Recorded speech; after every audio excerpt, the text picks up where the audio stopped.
Hello, my name's Ava Bird, and my book is Where the Crawdads Sing by Delia Owens, and this is my video response for my book club, Choice Board.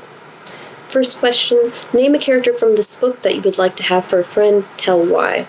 One of the characters from this book that I'd like to have as a friend is Tate, who is actually Kaya's boyfriend in the very beginning of the novel, and I really enjoy him as a character because he's very intelligent, and he's really interested in the science of the marsh and everything, which is, I'm really into STEM, so I feel like we'd get along there in a lot of ways. He's also really interesting and nice. Like, I feel like he is one of the characters who has kind of a personality in this book, compared to some others who I feel like their personality isn't really explored. But I think he's really interesting, and I feel like he'd be a super supportive friend. Now, name a character from this book that you would not like to have for a friend and tell why. Hardcore, that'd be Chase Andrews, because he's a womanizer. He cheats on, like, all of his girlfriends and his wife, and he, like, brags about it, and it's kind of well known in the town that he's a cheater, and I just can't. Cheaters are terrible. I absolutely hate them.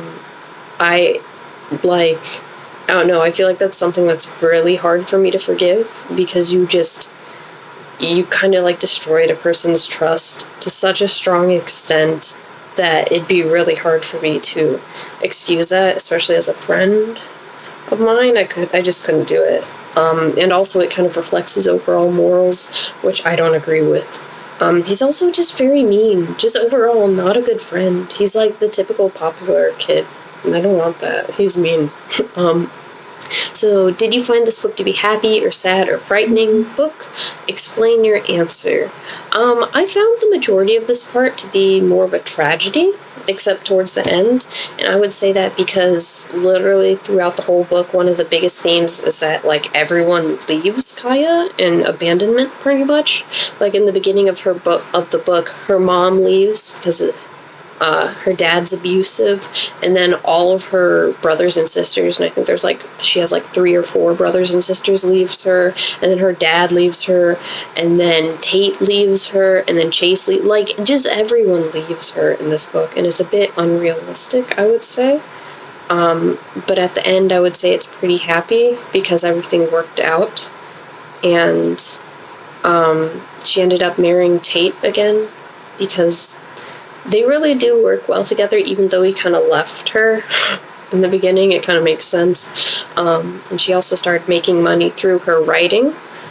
So I would say at the end it's pretty happy. However, at the beginning, it is much more of a tragedy. Now, what is your opinion about one of the characters in this book? Explain why you feel as you do.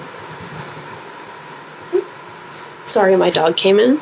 Kaya, I would say my opinion of Kaya is that she's not very likable, since she's kind of like a Mary Sue. For example, she doesn't really have a personality throughout the book. I would say she just kind of is sort of a vessel for the story in a lot of ways.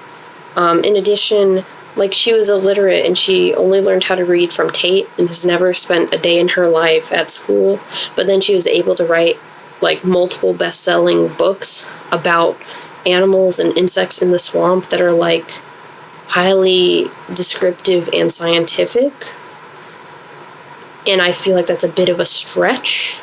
Even though she's never been to school, she's never studied anything other than the books Tate has brought her when he taught her how to read. I feel like it's a bit far-fetched. In addition, yeah, she's a smart, cute girl, very much so a Mary Sue. So I didn't love her. She also can be pretty immature at times. There's certain times when she's talking about her loneliness and everyone leaving her, and it's just kind of cringy, to be honest, because it doesn't. She goes from being a 19-year-old to having the mindset and maturity of a 6-year-old. It's kind of weird. And while that kind of fits the character because she's didn't really grow up with a family or someone to support her and makes sense, it's a bit over the top in my opinion, which is my opinion about a lot of the parts of this book. I feel a bit more like a drama than what it would be actually realistic to happen. Now, after reading this book, did you feel as though you wanted to do something about something, and what? There wasn't a ton I wanted to do after this book, other than just make sure I treat others kindly and not be prejudiced, because that's like one of the biggest themes in this novel is about prejudice, such as racism, which you can see with one of the characters named Jumpin', who is African American, and this story is set in the 50s and 60s, so there's a lot of racism. In addition, there's the townspeople who are very prejudiced against the swamp people, and they think they're all trash. They even call Kaya Marsh Girl instead of her name, and like shy away from her in public and think she's like dirty and stuff.